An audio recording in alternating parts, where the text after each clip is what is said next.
Discipline versus self-discipline. Disciplining a horse or asking a horse to show self-discipline are way different things. So, an example. A horse is crowding a person, busy, being all up, like touching the person with their chest and their head hanging up over there, like all up in their space, right? The horse's neck and throat line is like right here across your body, totally crowding you, or standing behind you and coming up over your shoulder and touching you with their chest and shoulder behind you. A horse that is in your personal space is a crowding horse. I mean, I don't know if you need the definition, but when a horse crowds you, it's bad. Not only is it bad, it's dangerous. Like a horse that crowds you suddenly gets spooked from behind. Like say he's behind you and he's pushed up against your back and he's got his head kind of, and then something back there, some random dog jumps out of somebody's car that doesn't normally come to the farm and decides that looks like a bear. He wants to come and attack the black horse that's standing behind the person and comes in and barrels out after the horse, spooks the horse is going to knock you down like a domino. Would he do it if he was 5 feet away? Possibly, but you have a better chance of stepping out of the way. Just a horse that crowds you is just a dangerous horse. It's just period. Dangerous horse. Dangerous thing to allow a horse to do. Okay? You can go in and love all over your horse and choose to be in your horse's personal space, but don't ever let your horse make that decision to be in your personal space. It's just dangerous. It's not polite. Your horse isn't doing it out of love. Your horse is doing it out of ownership, out of dominance, out of however you want to describe it, but not out of love. Not out of love. So what's the difference? Okay, so now I'm telling you it's not good, don't do it, don't allow it, blah, blah, blah. If I see somebody who's allowing that, and I'm like, why are you allowing him to do that? Why are you letting him do that? It could come across like I'm saying, why aren't you disciplining that horse for that?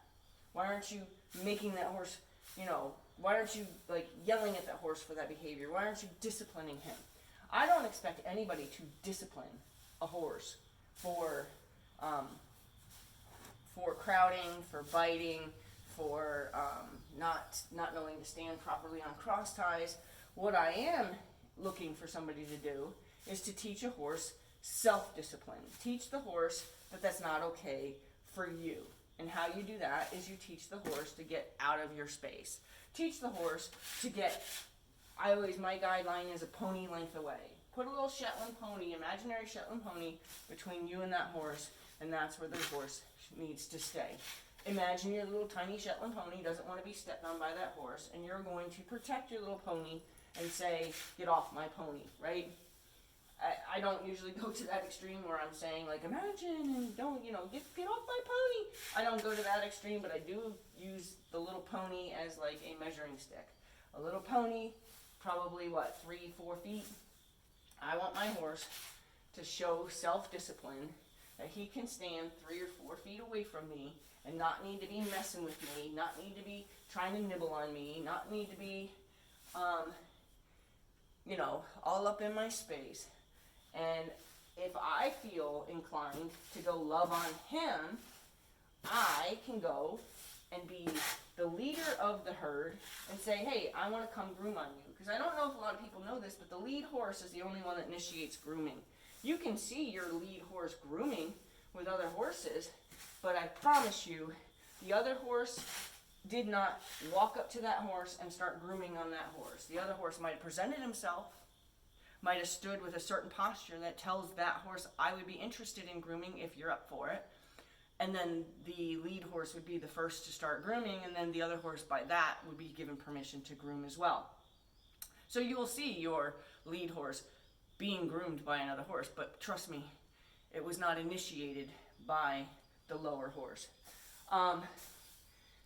So it's the same thing. Like, you can say, hey, I'd love to be loving on you, but it's on my terms. It's because I do, because I want to. I can see, like, I did a live yesterday to show, like, how my horse asks for a touch on the head, right? And that's his way of asking me to tell him that I'm pleased with him, that he did do what I asked.